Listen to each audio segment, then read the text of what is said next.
All right, so now we have a pretty solid grasp on identifying corresponding parts, writing congruent statements, and we know the 5 ways that we can actually prove that 2 triangles are congruent.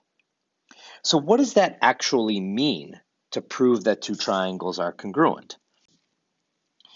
It means you're going to argue from a given set of information to a conclusion using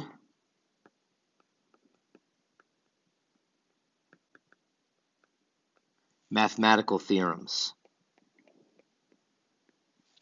You're going to basically construct an argument that says, okay, well, if this is true, then this next thing is true. And if this is true, then this next thing is true.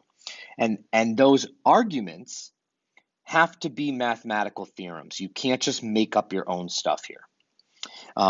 There's going to be a lot of times when you guys are doing these proofs, especially as you're learning, where you're going to write some stuff down and I'm going to call mum on you, M-U-M, making up math. And so we have to be really careful about that we just don't make up stuff. We have to use stuff that we know. And so I'm going to be giving you a proof toolbox, which is a place where you'll be able to sort of house all these things in one place. But we're not quite there yet. So let's take a look at this. This is what a proof looks like. First of all, there's given information. These lines, we're not going to be writing on these lines. These are just to represent, represent text. I tried to do squiggles and it just didn't look good, so I just did lines instead. So these lines are representing text. They're not meant for us to fill in blanks.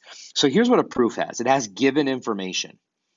This is information about the diagram because every proof has a diagram. So it could be that specific parts are congruent. It could be that line segments are parallel or perpendicular. It could indicate that something is a bisector. It could indicate that something is a midpoint.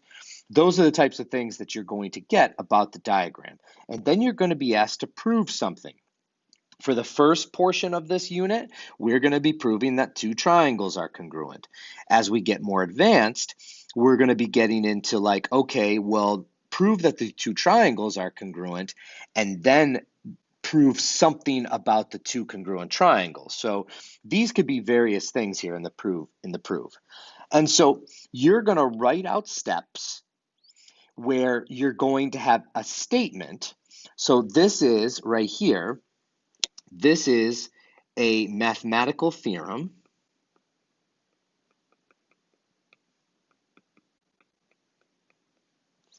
And then the conclusion is going to be what it proves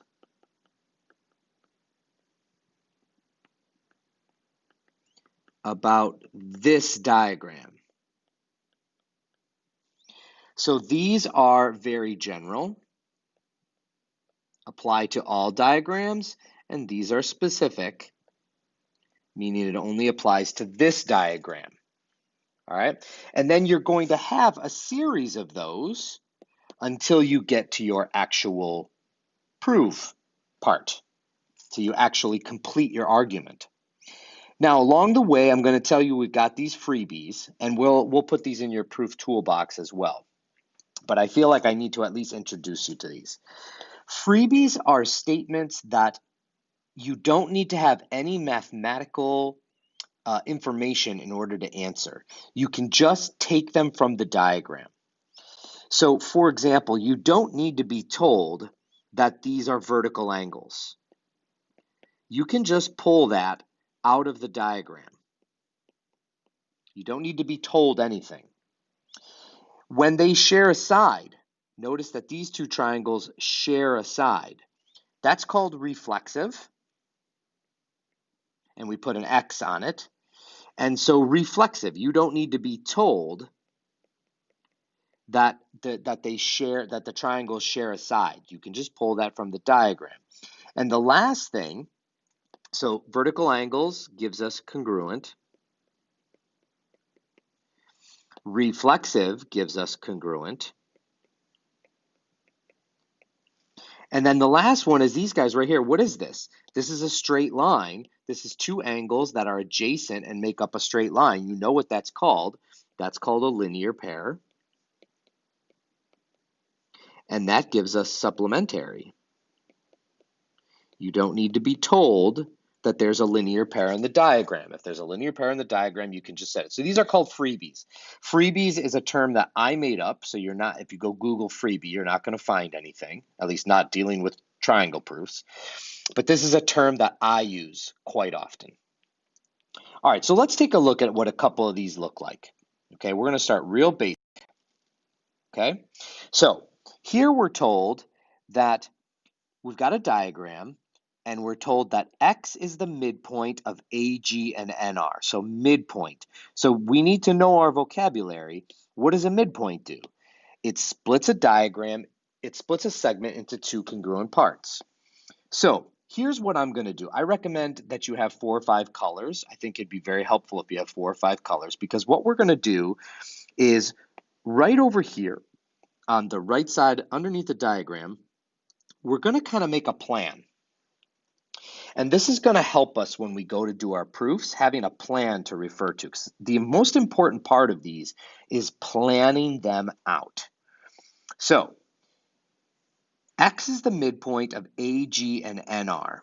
So here's X, here's AG, here's NR. X is the midpoint of those two segments. So that means that this one is congruent to this one, and this one is congruent to this one. So I'm going to call that, what I'm going to use is bullet points here. I'm going to call this a midpoint cycle. Mr. Burke, what's a cycle? A cycle is a collection of steps, and I will show you more about this as we write this down. A cycle is a collection of steps that come together as like a package. And so when you see the word midpoint, that generates a midpoint cycle, a series of steps that lead to congruent parts. And I like to separate my cycles with colors. So what else do I see in this diagram? I also see vertical angles. So I've got vertical angles. And that's also a cycle. It's actually a one-step cycle, but it's a cycle. And now I can see from the last lesson that I can prove that this triangle is congruent to this one by side, angle, side. It's the two sides with the angle in between. So I've got enough. So this is side, angle, side. So I've marked the diagram. I've made my plan. Now let's write it up. And you're going to see that I coordinate my colors. Here we go. Step 1. We are given that X is the midpoint of A, G, and NR. Okay, when you have a given, there's no conclusion. You just state that given statement. But what does that tell us? Well, we know something about midpoints. If midpoint, then two congruent parts. And yes, you can abbreviate like I did in some cases here. Well, what two congruent parts? Okay, well, this is where we have a conclusion. So I write CONC for conclusion, and what did I conclude from that? I concluded that AX is congruent to GX, and I concluded that NX is congruent to RX. So now I've proven both pairs of sides. I proved that NX is congruent to RX. I proved that AX is congruent to GX. And this is a cycle. This is what a midpoint cycle looks like. It always starts with knowing that something is a midpoint, in this case because it's given. And then, if midpoint, then two congruent parts, and your conclusion is your two congruent segments. So that's what a cycle looks like. So now I'm going to change colors because now I'm going to talk about the vertical angles. Step 3. If vertical angles, you do not need to have a step that you say they're vertical angles. You can just say, if vertical angles, then congruent. So what's my conclusion from that? Angle AXN is congruent to angle GXR. So now I've proven the angle part of side angle side, and vertical angles is a one-step cycle. So that's it. We're done here. So now I've argued enough. I've got my parts in order to prove. So now I can say triangle ANX is congruent to triangle GRX by side angle side. And this is what a proof looks like. I started from my given information, and I followed mathematical theorems, which is mathematical statements, to argue to my conclusion, which is that the two triangles are congruent. All right, let's try another one. Oh, that line is going to be a pain, so I'm going to take it out. All right, here we go. Let's try another one. Okay, I'm going to put my line back in so I can have my plan, and let's get started. So first, BD bisects angle ABC and angle ADC. Well, hopefully you know what a bisector is. In this case, it's an angle bisector. It tells us that this angle is congruent to that one, and this one is congruent to that one. So I'm going to have an angle bisector cycle, which looks identical to midpoint, except we use bisector. And then what else do I have? Well, I don't have any more sides given to me or anything like that. But what I do have is I notice that the two triangles share a side. So that is reflexive. And that's a one-step cycle, just like vertical angles. And so how are these two triangles congruent? I've got two angles with the side in between. That's angle, side, angle. So now I've got my plan. Now I can write it up. Here we go. Step one, we always start with a freebie or we start with given information. I chose to start with the given, but I could actually start with the reflexive cycle here if I wanted to. So given. Segment BD bisects angle ABC and angle ADC. Okay, well, if bisector, then two congruent parts. What parts? Conclusion. Angle ABD is congruent to angle CBD, and angle ADB is congruent to angle CDB. Okay, so that takes care of my angle bisector cycle, and I've also proved angle and angle. So now I got to get the side. I've got reflexive for that. If reflexive, then congruent. Conclusion, BD is congruent to BD.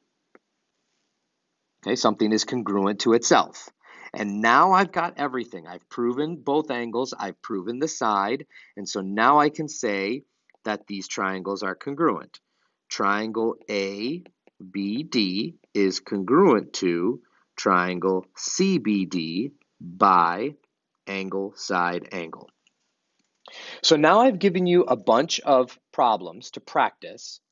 I want you to rely heavily on my answer key so that you can get a sense of what these are supposed to look like.